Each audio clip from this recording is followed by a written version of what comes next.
रसीले हमर भैया के साली जिया धड़काबयो बड़ा रे रसीले हमर भैया के साली जिया धड़काबयो आहो रमा जिया धड़काबयो कि देख के मारै छै सीटी लगने आबै छै यो कि देख के मारै छै सीटी लगने आबै छै यो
कि देख के मारै छै सीटी लगने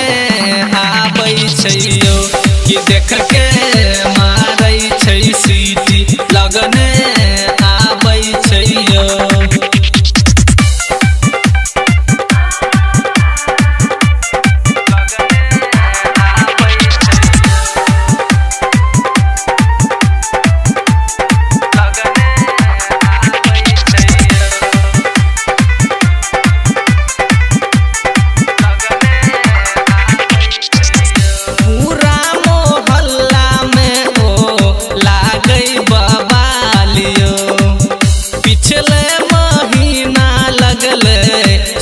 हम के सालियो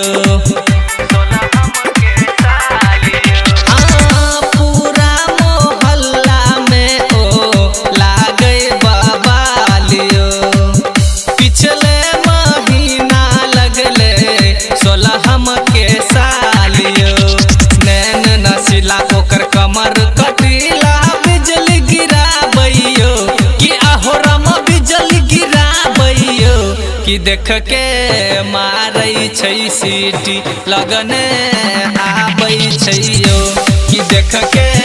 मारै छै सीटी लगने आबै छै यो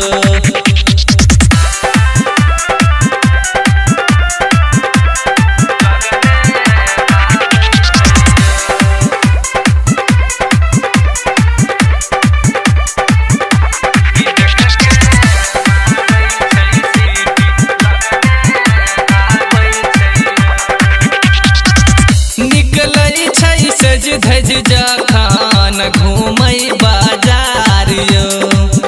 छोरा सब छाती पीटे बूढ़ बोला चारियो निकलै छै सज धज जखन घूमै बाजार यो छोरा सब छाती पीटे बूढ़ बोला चारियो रेवती दीवाना लिखै छै गाना दीपक सुनाबैयो कि आहो रमा दीपक सुनाबैयो कि देख के मारै छै सीटी लगने आबै छै यो कि देख के मारै छै सीटी लगने आबै छै यो बड़ा रे रसीले हमर भैया के साली जिया धड़काबयो